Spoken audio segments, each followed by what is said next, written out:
friends. Bishop Andy C. Lewter here, and I want to welcome you to another one of my sessions for the New Life School of Theology. Primarily, I am doing this recording for the members of our class, our Christian leadership class for the New Life School of Theology. That class meets primarily on Saturday mornings at 3504 Great Neck Road in Amityville, New York, and it is a part of our New Life School of Theology. Friends, today I am looking at a figure and I want you to take note of how I pronounce his name. It is Jan Hus. Now, that name is anglicized, and we probably know him a little bit better as John Hus, but his original name is that of Jan Hus. I have been talking about the Protestant Reformation being 500 years removed from the commencement of the Protestant Reformation, and Jan Hus is a central and even pivotal figure for the Protestant movement. He actually is an antecedent of the Protestant movement, and we'll talk more about that in just a few moments. All righty, let's get started. Hus was strongly influenced by his mentor and teacher, John Wycliffe, who was known as the morning star of the Protestant Reformation. Now, John Hus did not live immediately after the life of John Wycliffe. And so when I say that he is a student of John Wycliffe, I am primarily saying that he is a student of his teaching or a student of his material.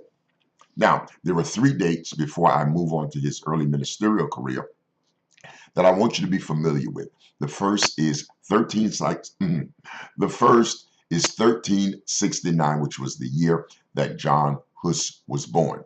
The second is 1393 and 1396. These 2 years, John Hus received a bachelor's degree and a master's degree in theology from the University of Prague, which is today Czechoslovakia. And so, 1369, he was born. 1393, he graduated with a bachelor's degree in theology. And 1396, he graduated with a master's degree in theology. So, let's look at the continued history of John Hus. I've already talked about him being a student of the material of John Wycliffe, and so he follows after John Wycliffe. Hus would serve as a model and example 100 years later to Martin Luther, who would launch the Protestant Reformation based upon the life and career of John Hus. So what I'm saying here is that he comes after John Wycliffe, but he comes before Martin Luther. He's actually a bridge between John Wycliffe, English reformer of the 14th century, and Martin Luther, who is a German reformer of the 16th century. Okay, let's move now to his early ministerial career. Again, 1369 was the year that he was born. 1393, he graduates with a bachelor's degree from Prague University. 1396, he continues his education with a master's degree from the University of Prague, which is in what is today Czechoslovakia. Now, in the year 1400, he was ordained a Roman Catholic priest. In 1402, he preached demanding a reformation of the church. And then in 1403, he served as the rector, that's somewhat of a chaplain, of the University of Prague, but he also was appointed to serve as the preacher for the Bethlehem Chapel. So 1400, 1402, 1403 are pivotal dates that you want to know and remember as it relates to the life of John Hus. He was involved in a number of different controversies. Let's take a look at just a few of them. Number one, he translated Wycliffe's banned writings, that would be the Trilogos, which was a bit of a commentary that was written by John Wycliffe, into his native language, which would have been Bohemian or German. And he helped to distribute this material. So he not only translated the work, but he made the work available to his countrymen, primarily there in Bohemia or Germany, or what is today Czechoslovakia. In addition to that, he attacked the moral failings of the clergy, the bishops, and even the Pope. From his pulpit, he was an ardent critic of the church of his day and time. In addition to that, the church had resorted to selling indulgences. I don't have time to go through all of what indulgences consisted of, but he opposed the selling of indulgences. He felt it was a part of the corruption of the institution of the church and it ought not be done.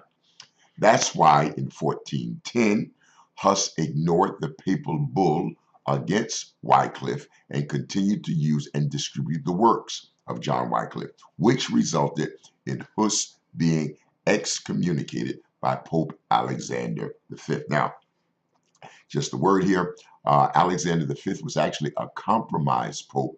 There was a split, a divide, a schism. It is sometimes called the Western Schism, where Pope Benedict on one hand, Pope Gregory on the other hand, both laid claim to the office of the Pope. And the church came together and decided not to award the position to either of those two, fearing that the followers of each of them would be forever opposed to the other, and the church would result in strife. And so they decided on Alexander V as a compromise. Alexander V wrote a papal bull, a document saying that all of the writings and the teachings of John Wycliffe ought to be destroyed. Huss refused to destroy those writings. He continued to use them, and as a result of that, he was excommunicated from the Roman Catholic Church. He had a couple of different arguments in 1412, despite there being an active crusade taking place. Huss argued that no pope nor bishop has a right to take up a sword in the name of the church. He alternatively believed that they should love their enemies and pray for their enemies because this is what the Bible told and taught them to do.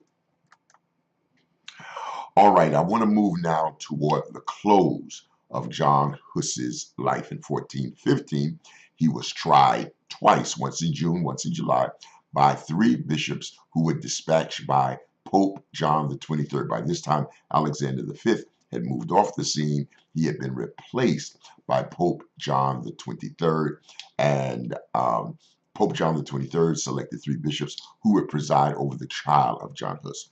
Huss was convicted and asked to recant all of his writings, all of his teachings, and after his refusal to do so, he was condemned and burned at the stake. So let's look now at some of the lingering legacy of John Huss. Huss's life would become an icon for the Bohemian Reformation. Now, the Bohemian Reformation took place just prior to the Protestant Reformation. It's actually the antecedent of the Protestant Reformation. Huss's career also gave rise to the Moravian Church and movement. You'll perhaps remember when I talked about John Wesley, he had his Aldersgate experience as a result of fellowshipping and worshiping with Moravians. And in addition, the teachings of Huss would be readily used by later Anabaptists. John Minna would be one of his followers, the Mennonites, the Anabaptists, the English Baptists, those that are attached to the Baptist Witness owe a debt to John Huss because he makes a major contribution to the development of the Anabaptist movement as well. Well, friends, this takes up just about all of my time, and I certainly want to thank you for yours. While I was in class earlier today, I took the time to actually outline the various questions that would be associated with this teaching. I don't have those questions here in front of me, but I do invite and encourage you to contact the Dean, Elder Deidria Seeley, so that she could provide those listings of questions for you so that when it is time to take the exam, for those of you who are in the class, you will be equipped and prepared to do so. So until next time, this is Bishop Andy C. Lewter saying, God loves you, I love you, and we look forward to seeing you real soon. God bless.